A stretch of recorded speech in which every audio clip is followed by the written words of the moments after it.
नमस्कार, मैं अखिलेश आनंद हूं। करावल नगर सीट से कपिल मिश्रा ने अपनी शानदार जीत के बाद धन्यवाद यात्रा निकाली। खुली जीप में सवार कपिल मिश्रा के साथ बड़ी संख्या में उनके समर्थक भी थे। कपिल मिश्रा ने आम आदमी पार्टी के मनोज त्यागी को 23,000 से ज्यादा वोटों से हराया है। कपिल भाई, शानदार जीत मिली, आप खुद डांस कर। ये जीत नरेंद्र मोदी जी के मॉडल की जीत है।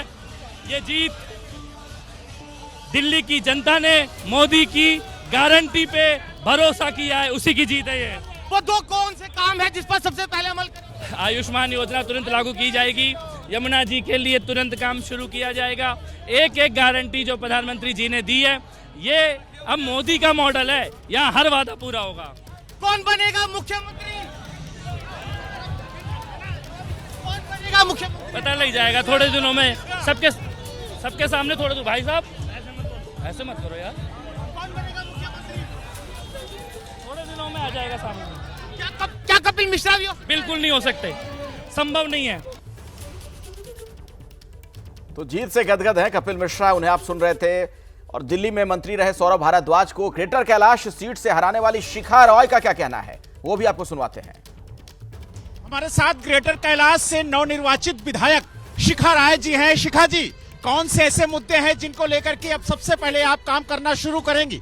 देखिए, ग्रेटर कैलाश में बेसिक एमिनिटीज जितने हैं, सीवेज, पानी, सड़क, एनक्रोचमेंट, कंजेशन, पीडब्ल्यूडी की रोड, सारे ही मुद्दे हैं। इन सब पे एक साथ काम करना शुरू करना होगा। एक ऐतिहासिक जीत आपने दर्ज की है और जिस तरीके से आपने जनता का विश्वास पाया है, उसको लेकर के जो क्षेत्रीय मुद्दे हैं उन पर किस तरीके से काम करेंगी? मैं वही आपसे कह रही हूँ कि ये सब मुद्दे इसी क्षेत्र के हैं। चाहे पौष इलाका है, लेकिन आज भी पानी यहाँ पर आधा घंटा आता है और गंदा आता है। ऐसी सुविधाएं, मूलभूत जो बेसिक एमिनिटीज होती हैं, वो तक नहीं है। उसके बाद जो कुछ भी इस क्षेत्र का विकास होने वाला है, उसको सबको सभी फ्रंट पे काम करना पड़ेगा। लेकिन अगर शिखा जी बात की जाए तो मुख्यमंत्री की तलाश हो रही है, तो उसमें अपने आप को कहां खड़ी हुई पाती हैं? हमारी पार्टी में हर व्यक्ति सक्षम है, हमारा नेतृत्व सक्षम है। नेतृत्व जहां जहां जिन जिन प्रदेशों में भी नेतृत्व दिया गया है, बहुत अच्छी सरकारें चली हैं। दिल्ली में भी वही होगा। सोमनाथ भारती को मालवीय नगर से हराने वाले दिल्ली बीजेपी के पूर्व अध्यक्ष सतीश उपाध्याय ने विधायक चुने जाने के बाद प्रधानमंत्री मोदी के गुड गवर्नेंस के मंत्र को प्राथमिकता देने की बात कही। हमारे साथ मालवीय नगर विधानसभा सीट से नवनिर्वाचित विधायक सतीश उपाध्याय जी हैं। सतीश जी, क्या कहेंगे? जिस तरीके से आपने प्रदेश का नेतृत्व संभाला, उसके बाद एनडीएमसी की जिम्मेदारी दी गई और अब विधायक बने हैं, तो किस तरीके से इलाके का जो विकास है वो करेंगे और जो वादे बीजेपी ने किए हैं उसे कैसे पूरा किया जाएगा? देखिए, मैं तो सबसे पहले अपने देश के प्रधानमंत्री माननीय मोदी जी का धन्यवाद करना चाहता हूं। शीर्ष नेतृत्व का धन्यवाद करना चाहता हूं। मुझे जब भी जो जिम्मेदारी दी है, अब उन्होंने मुझको कहा है कि मैं विधायक के रूप में यहाँ पर काम करूं, तो मेरी प्राथमिकता है सुशासन की। जो मूल मंत्र प्रधानमंत्री जी ने हमको दिया है कि हम गुड गवर्नेंस के माध्यम से लोगों तक पहुंचे, लोगों की जन अपेक्षाएं जो हैं उनको पूरा करें। मालवीय नगर 10 साल में पूरी तरह से पिछड़ा है। यहाँ की सड़कें टूटी हुई हैं, गलियां टूटी हुई हैं, पानी की समस्या बहुत ज़्यादा है, सीवेज सिस्टम पूरी तरह से कलेप्स हो चुका है, सफाई की व्यवस्था भी ठीक नहीं है, सो कॉल्ड मोहल्ला क्लिनिक जिनको आप कहते हैं वो पूरी तरह से काम नहीं करते हैं। नहीं, डॉक्टर है तो दवाई नहीं है, दवाई है तो डॉक्टर नहीं है। इस तरह की तमाम चीज़ें हैं। बच्चे हैं, छोटे बच्चों को झूलों की भी आवश्यकता है, बुजुर्ग हैं तो उनके लिए फुटपाथ ठीक होने की ज़रूरत है। ये सब चीज़ें हमारी प्राथमिकताएं में हैं। आइए अब आपको रोहतास नगर लिए चलते हैं। यहां से लगातार दूसरी बार जीत हासिल करने वाले बीजेपी के विधायक जितेंद्र महाजन का क्या कहना है, सुनवाते हैं आपको। रोहतास नगर विधानसभा से दूसरी बार भारतीय जनता पार्टी के विधायक चुने गए जितेंद्र महाजन जी इस वक्त हम लोग के साथ मौजूद हैं। सर, जिस तरह से दूसरी बार लगातार आप जीते हैं और पहली बार पिछले 27 साल में भारतीय जनता पार्टी की सरकार बनी है, क्या संदेश देना चाहते हैं और किस तरह का मतलब चुनाव था इस बार? सबसे पहले तो मैं रोहतास नगर की जनता का बहुत बहुत आभार व्यक्त करना चाहता हूं कि उन्होंने इतना आशीर्वाद और समर्थन मुझको दिया और पूरी दिल्ली में दिल्ली को मुद्दों को लेकर और भ्रष्टाचार को लेकर जो दिल्ली की जनता में नाराज़गी थी, उसी का परिणाम है कि आज दिल्ली के अंदर भारतीय जनता पार्टी की सरकार बनी है। और भारतीय जनता पार्टी ने जिस प्रकार से चुनाव लड़ा, तो निश्चित रूप से उससे पहले से प्रतीत हो रहा था कि दिल्ली के अंदर भारतीय जनता पार्टी की सरकार बनने वाली है। और मैं इसके लिए दिल्ली की जनता का भी बहुत बहुत आभार व्यक्त करना चाहता हूँ। और दिल्ली से संबंधित जितने मुद्दे हैं अगले 5 सालों में मोदी जी के रथ के पीछे जब दिल्ली की गाड़ी चलेगी तो निश्चित रूप से वो सारे मुद्दे सॉल्व होंगे। आखिरी सवाल है कि मतलब कई सारे नाम चल रहे हैं मुख्यमंत्री पद के लिए, क्या लग रहा है कौन बनेगा इस बार? जो पार्टी शीर्ष नेतृत्व जिसको तय करेगा वही दिल्ली का मुख्यमंत्री बने। कुछ तो होगा, मतलब प्रवेश वर्मा का भी नाम चल रहा है। मुझे कोई जानकारी नहीं है, पार्टी जिसको तय करेगी मैं उसके पीछे हूँ। आदर्श नगर से नवनिर्वाचित विधायक राजकुमार भाटिया ने आम आदमी पार्टी के मुकेश गोयल को 11,000 से ज्यादा वोटों से हराया। राजकुमार से बातचीत की है एबीपी न्यूज संवाददाता दिव्यांकर ने। आदर्श नगर से बीजेपी के नवनिर्वाचित विधायक राजकुमार भाटिया जी फिलहाल जो आसपास के लोग हैं उनसे मिल रहे हैं। देख सकते हैं कि फूल मालाओं के साथ लोग उनका स्वागत कर रहे हैं। राजकुमार भाटिया जी से बात करेंगे। सर, जीत का श्रेय आप किसको देना चाहेंगे? आप लोगों से मिल रहे हैं और क्या कुछ जो काम है वो आप आने वाले दिनों में करेंगे और जीत का श्रेय किसे देंगे? जीत का श्रेय 3 आयाम में है। सबसे पहले तो जनता जनार्दन जिसने वोट देके मेरे मस्तक पर तिलक का अभिषेक किया है। दूसरा मेरे कार्यकर्ता बंधु और विचार परिवार जो 1 महीना प्रत्यक्ष अप्रत्यक्ष रूप से मैं भी राजकुमार करके इस क्षेत्र में पूरे दिन घूमता था।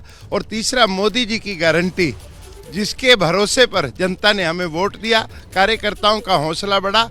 ये श्रेय जीत का उन्हीं को है, जीत भी उन्हीं को समर्पित है। कैबिनेट में मौका मिलेगा, आपको उम्मीदें हैं? ये पार्टी तय करती है, हमारा उसमें कुछ नहीं है। राजकुमार भाटिया की इतनी ताकत औकात नहीं है कि पार्टी के बिना कुछ सोच पाए। जी साहब, एक सर सवाल और रहेगा, क्या आप समझते हैं कि कार्यकर्ता के तौर पर सीएम की जो या फिर विधायक दल की जो बैठक होती है उसके बारे में कोई जानकारी? देखिए, अभी तक मेरे पास कोई जानकारी नहीं है और ये संगठन का विषय है, इसको मैं आपके सामने भी नहीं बोल सकता। अभी तक ऐसी कोई जानकारी मेरे पास है नहीं। और दिल्ली में कौन होगा अगला मुख्यमंत्री, इसे लेकर हलचल तेज है। तमाम तरह के कयास लगाए जा रहे हैं और उसी से जुड़ी एक बड़ी खबर आपको बता दें। दिल्ली में नए सीएम को लेकर बीजेपी प्रदेश अध्यक्ष वीरेंद्र सचदेवा ने एलजी से मिलने का वक्त मांगा है। सभी विधायकों सांसदों के साथ मिलने का वक्त उन्होंने मांगा है। एलजी को पत्र लिखकर मिलने का वक्त मांगा गया है। तो अभी की बड़ी खबर और बड़ा अपडेट हम आपको बता दें। एलजी को बकायदा चिट्ठी लिखी गई है, मिलने का समय मांगा गया है। सभी विधायकों सांसदों के साथ एलजी से मुलाकात करेंगे वीरेंद्र सचदेवा। तो अभी का एक बड़ा अपडेट आपको बता दें, कौन होगा अगला मुख्यमंत्री, इसको लेकर अभी भी हलचल तेज है। तमाम तरह के कयास लगाए जा रहे हैं, कई नाम इस रेस में। और इसी खबर पर कुछ और जानकारी लेते हैं अपनी सहयोगी मनोज्ञा लोईवाल से। मनोज्ञा, ये जो मुलाकात होनी है इसको लेकर क्या अपडेट्स हैं आपके पास? देखिए अखिलेश, उसका समय अभी तय किया जाएगा। एलजी उनको समय देंगे, उसके बाद ही तय होगा कि कब मुलाकात होगी सभी विधायकों के साथ। लेकिन अभी मैं जहां पर हूं यह है दिल्ली प्रदेश अध्यक्ष और दिल्ली प्रदेश बीजेपी का दफ्तर।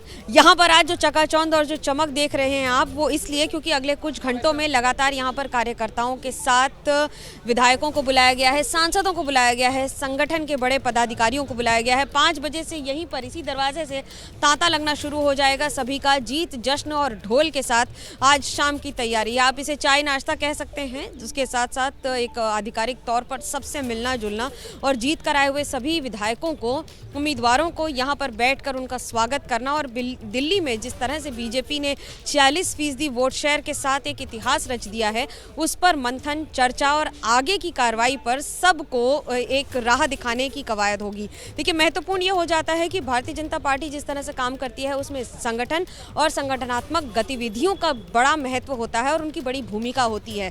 ठीक उसी तरह से आज सारे के सारे 48 विधायक यहाँ पर आएंगे, 7 सांसद आएंगे और उनके साथ साथ संगठन से जुड़े हुए सभी लोग, जिसमें राज्य के प्रभारी बैजयंत पांडा और बाकी सारे पदाधिकारी भी रहेंगे और दिल्ली के प्रदेश अध्यक्ष वीरेंद्र सचदेवा भी रहेंगे, जिन्होंने ये चिट्ठी लिखी है एलजी को समय मांगते हुए। आज दोपहर में भी उन्होंने मुलाकात की है एलजी से और उसके बाद अब आने वाले दिनों में सभी विधायकों के साथ भी समय मांगा है, जिसकी औपचारिक पूर्ति कुछ ही देर में हो जाएगी। लेकिन उसके साथ साथ आज यहाँ पर जो माहौल है वो देखना और यहाँ से आगे की कार्रवाई और आगे की गतिविधियां बड़ी दिलचस्प होंगी। ठीक है मनोज्ञा, फिलहाल बहुत बहुत शुक्रिया इस जानकारी के लिए आपका। खबर पर नजर बनाकर रखिएगा, अपडेट्स के साथ हम दर्शकों के सामने दोबारा लौटेंगे। लेकिन अभी एक और बड़ी खबर आपको बता दें, दिल्ली में हार के बाद आम आदमी पार्टी की भी समीक्षा बैठक की सूचना है। अपने घर में मीटिंग कर रहे हैं अरविंद केजरीवाल। आम आदमी पार्टी के विधायकों के साथ केजरीवाल की यह बैठक हो रही है। जो नवनिर्वाचित उनके विधायक हैं, जो चुनकर आए हैं, उनके साथ बैठक कर रहे हैं अरविंद केजरीवाल। आम आदमी पार्टी के पीएसी सदस्यों के साथ बैठक की थी उन्होंने। संजय सिंह, गोपाल राय के साथ कर चुके हैं चर्चा और अब इन विधायकों के साथ भी मंथन जारी है। अरविंद केजरीवाल के घर पर ही यह बैठक चल रही है। आम आदमी पार्टी विधायकों के साथ केजरीवाल की यह बैठक। आइए सीधे मैं आपको लिए चलता हूं दीपक रावत के पास। हमारे सहयोगी इस वक्त आपको नजर आ रहे हैं स्क्रीन पर। दीपक, इस बैठक को लेकर क्या कुछ पता चल रहा है, क्या अपडेट्स हैं आपके पास? जी अखिलेश, अपने तमाम विधायकों को चाय पर चर्चा के लिए बुलाया था अरविंद केजरीवाल ने, जिसमें 22 विधायक जो हैं वो जीत कर आए हैं, जिसमें से 19 विधायक अब तक जो हैं वो ये 5 फिरोजशाह रोड का जो बंगला है जिसमें अरविंद केजरीवाल रहते हैं, यहाँ पर पहुँच चुके हैं। अंदर बैठक चल रही है। बैठक के पीछे के कई मायने हैं। मायने इस बात के भी कि जीत तो हासिल हुई है 22 लोगों की, लेकिन सरकार नहीं बना पाए। वो क्यों नहीं बना पाए, उस बात को लेकर मंथन होगा। ये भी मंथन होगा कि अगर विधानसभा में हमें जाना है तो किन मुद्दों पर हमें अब जो सरकार बन रही है बीजेपी की, उसे घेरने की कोशिश की जाएगी। चर्चा इस बात को भी लेकर होगा कि कौन नेता प्रतिपक्ष होगा, किसके सहारे अब जो है विधायक अपनी बातें आगे तक रखेंगे। तमाम चीज़ें जो हैं वो यहाँ पर चर्चा की जाएंगी। एक तस्वीर हम दिखा रहे हैं कि ये आप बाहर देखिए, हलचल बढ़ गई है, यानी कि कभी भी ये मीटिंग के बाद जो है तमाम विधायक बाहर आ सकते हैं, क्योंकि आधे घंटे से ज़्यादा का वक्त हो गया है जब ये विधायक अंदर है। हालांकि 2 से 3 विधायक ऐसे हैं जो अब तक नहीं आए हैं, लेकिन अब ये जानकारी मिल रही है यहाँ पर जिस तरीके से हलचल है कि अभी शायद कोई विधायक बाहर आकर ये बताएंगे कि आखिर क्या बात हुई, क्या मीटिंग का एजेंडा रहा और किस तरीके से आम आदमी पार्टी आगे काम करेगी, किस तरीके से विपक्ष में बैठकर आम आदमी पार्टी किन मुद्दों पर अब जो सरकार रहेगी बीजेपी की उसे घेरने की कोशिश करेगी। तो अरविंद केजरीवाल लगातार अपने नेताओं के साथ मुलाकात कर रहे हैं, मंथन का दौर चल रहा है। अपनी हार के पीछे के जो कारण हैं उनको समझने की कोशिश कर रहे हैं, उन समीकरणों को समझने की कोशिश कर रहे हैं जो वो चुनाव से पहले नहीं समझ पाए। अगर समझ गए होते तो एक बार फिर दिल्ली की सत्ता में काबिज होते। ठीक है दीपक, जो विधायक अंदर से अभी बाहर आएंगे उनसे आप बातचीत करिएगा। कुछ जानकारी अगर वहां से मिलती है तो दर्शकों तक वो सूचना आगे हम पहुंचाएंगे। और चलिए अब खबरों में आगे बढ़ते हैं और बात कर लेते हैं महाकुंभ की, जहां पिछले कई दिनों से हर रोज तकरीबन 1 करोड़ श्रद्धालु डुबकी लगा रहे हैं। संगम तट पर श्रद्धालुओं का रेला बढ़ता जा रहा है। इस वजह से व्यवस्थाएं कमजोर न पड़े, इसके लिए खुद आला अफसरों ने अब कमान संभाल ली है। महाकुंभ में हर दिन 1 करोड़ लोगों की डुबकी, आला अफसरों ने खुद संभाली है कमान। कई दिनों से रोजाना लगभग 1 करोड़ लोग डुबकी लगाने के लिए आ रहे हैं, तो किसी तरह की कोई अव्यवस्था ना हो, इसी के मद्देनजर प्रशासन चाक चौबंद है। खुद आला अफसरों ने कमान संभाली हुई है। श्रद्धालुओं की संख्या वहां पर जो है वो लगातार बढ़ती हुई, एक आंकड़े के मुताबिक औसतन 1 करोड़ लोग हर रोज वहां डुबकी लगा रहे हैं। सर, आम दिनों में बहुत ज्यादा क्राउड आ रहा है अनएक्सपेक्टेड तरीके से, कैसे कंट्रोल कर रहे हैं? देखिए, डेली 1.5 करोड़ से ज्यादा श्रद्धालु स्नान कर रहे हैं। कल भी करीब 1 करोड़ 60 लाख से ज्यादा श्रद्धालु जिन्होंने स्नान किया था। आज ही मतलब सुबह 10 बजे तक करीब 66 लाख से अधिक श्रद्धालु जो है वो स्नान कर चुके थे। तो काफी स्नानार्थी जो है स्नान के लिए आ रहे हैं। व्यवस्था हम लोगों की काफी अच्छी है। भीड़ नियंत्रण की दृष्टि से डिप्लॉयमेंट सब जगह है, तो कहीं कोई ऐसा भीड़ का प्रेशर बिंदु नहीं बन रहा है जो कि अनियंत्रित हो। सब अच्छे तरीके से जो है कराया जा रहा है। वैभव कृष्ण डीआईजी हैं, उन्हें आप सुन रहे थे। महाकुंभ क्षेत्र में आज राजस्थान के मुख्यमंत्री भजनलाल शर्मा खुद सेवा में जुटे दिखे। उन्होंने श्रद्धालुओं को खुद भोजन परोसा। लंबी कतारों में लोगों को काफी देर तक मुख्यमंत्री भजनलाल शर्मा भोजन परोसते रहे। ये तस्वीरें आप देख सकते हैं। महाकुंभ क्षेत्र में आज राजस्थान के सीएम भजनलाल शर्मा ने साध्वी ऋतंभरा और निरंजनी अखाड़े के आचार्य महामंडलेश्वर कैलाशानंद गिरी का आशीर्वाद भी लिया।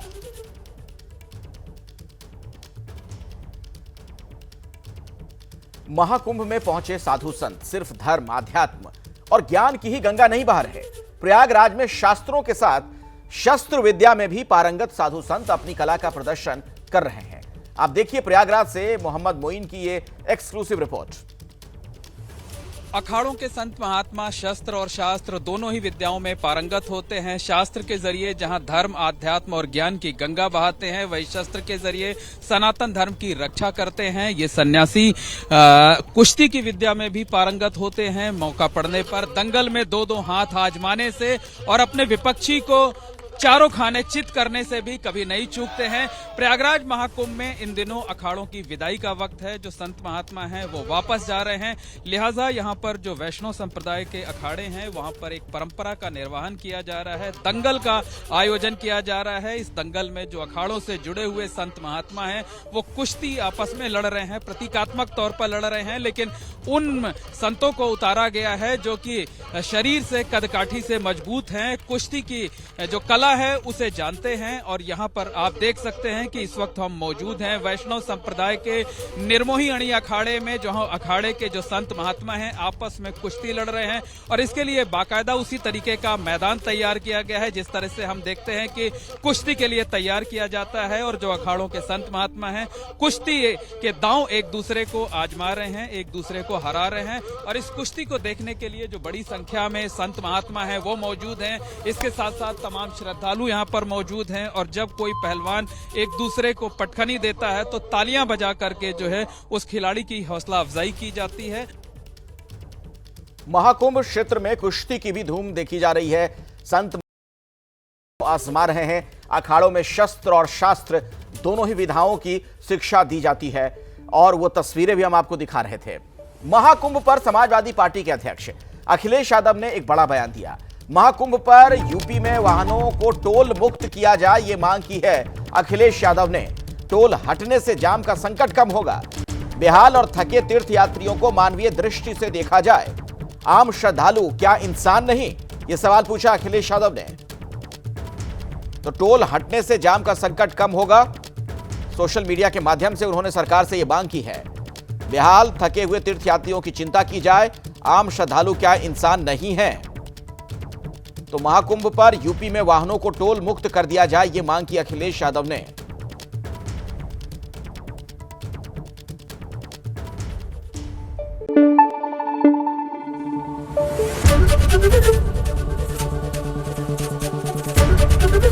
एबीपी न्यूज आपको रखे आगे।